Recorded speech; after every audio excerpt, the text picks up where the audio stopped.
The priests used to cast money and offerings of gold into the river at a festival which apparently took place at the rising of the water. The next great operation of the agricultural year in Egypt is the sowing of the seed in November, when the water of the inundation has retreated from the fields.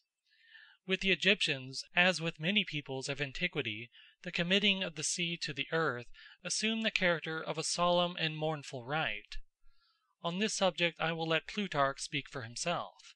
What, he asks, "are we to make of the gloomy, joyless, and mournful sacrifices, if it is wrong either to omit the established rites, or to confuse and disturb our conceptions of the gods by absurd suspicions? For the Greeks also perform many rites which resemble those of the Egyptians and are observed about the same time. Thus at the festival of the Thesmophoria in Athens, women sit on the ground and fast; and the Boeotians open the vaults of the Sorrowful One, naming that festival sorrowful because Demeter is sorrowing for the descent of the maiden. The month is the month of sowing about the setting of the Pleiades. The Egyptians call it Athyr, the Athenians Pyanepsion, the Boeotians the month of Demeter.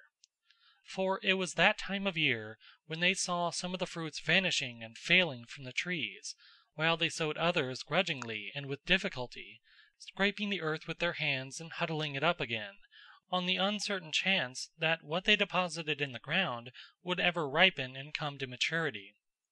Thus they did in many respects like those who bury and mourn their dead." Unquote.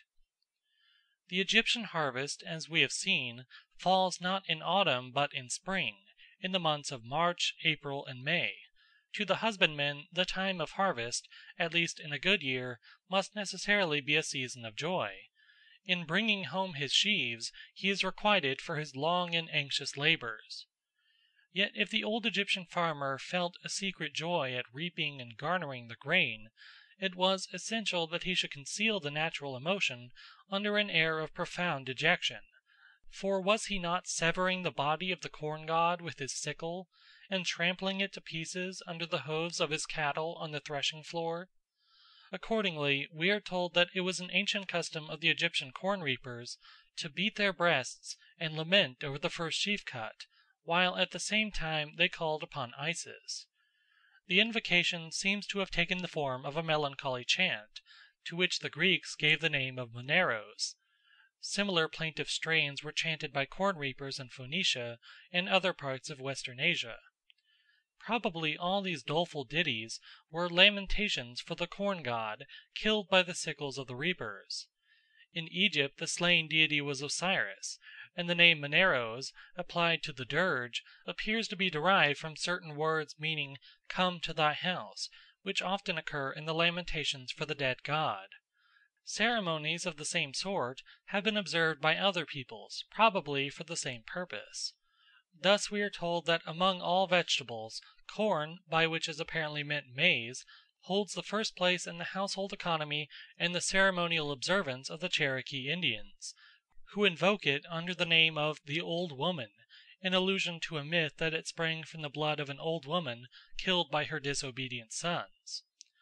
After the last working of the crop, a priest and his assistant went into the field and sang songs of invocation to the spirit of the corn. After that a loud rustling would be heard, which was thought to be caused by the old woman bringing the corn into the field. A clean trail was always kept from the field to the house, so that the corn might be encouraged to stay at home and not go wandering elsewhere. Another curious ceremony, of which even the memory is now almost forgotten, was enacted after the first working of the corn, when the owner or priest stood in succession at each of the four corners of the field and wept and wailed loudly. Even the priests are now unable to give a reason for this performance, which may have been a lament for the bloody death of Selu, the old woman of the corn.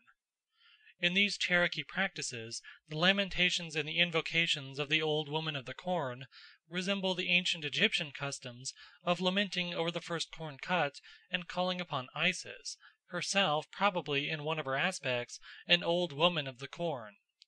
Further, the Cherokee precaution of leaving a clear path from the field to the house resembles the Egyptian invitation to Osiris, "Come to thy house."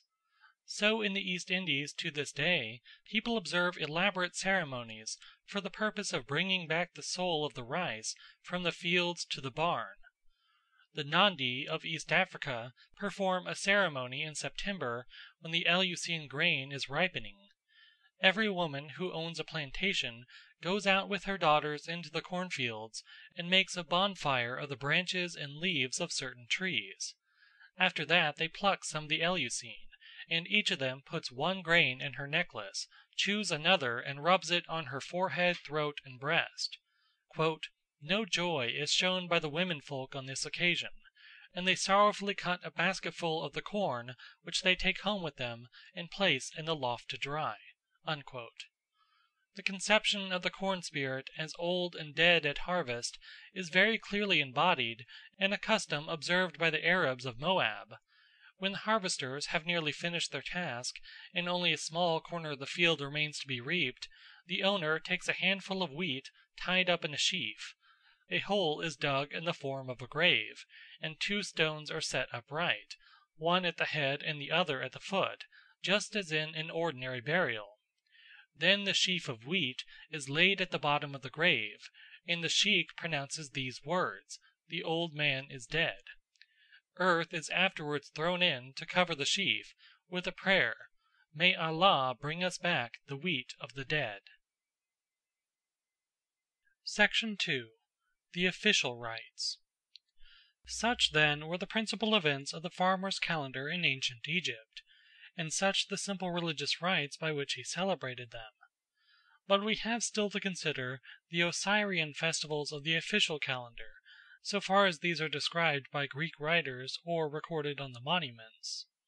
In examining them it is necessary to bear in mind that on account of the movable year of the old Egyptian calendar, the true or astronomical dates of the official festivals must have varied from year to year, at least until the adoption of the fixed Alexandrian year in 30 B.C.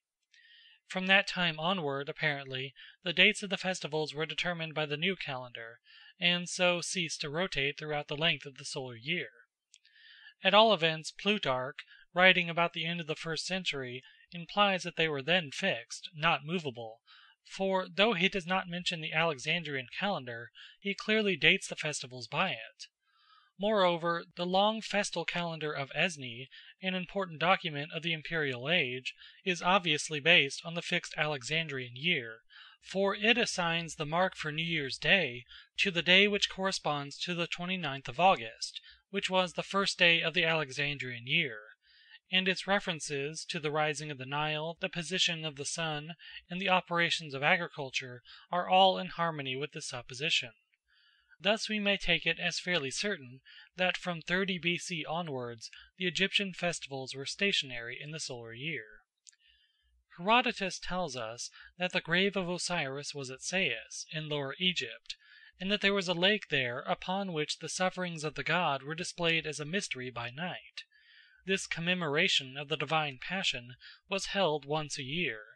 The people mourned and beat their breasts at it to testify their sorrow for the death of the god, and an image of a cow, made of gilt wood with the golden sun between its horns, was carried out of the chamber in which it stood the rest of the year. The cow no doubt represented Isis herself, for cows were sacred to her, and she was regularly depicted with the horns of a cow on her head, or even as a woman with the head of a cow. It is probable that the carrying out of her cow-shaped image symbolized the goddess searching for the dead body of Osiris, for this was the native Egyptian interpretation of a similar ceremony observed in Plutarch's time about the winter solstice, when the gilt cow was carried 7 times round the temple. A great feature of the festival was the nocturnal illumination. People fastened rows of oil lamps to the outside of their houses, and the lamps burned all night long. The custom was not confined to Sais, but was observed throughout the whole of Egypt. This universal illumination of the houses on one night of the year suggests that the festival may have been a commemoration not merely of the dead Osiris, but of the dead in general; in other words, that it may have been a night of all souls. For it is a widespread belief that the souls of the dead revisit their old homes on one night of the year, and on that solemn occasion people prepare for the reception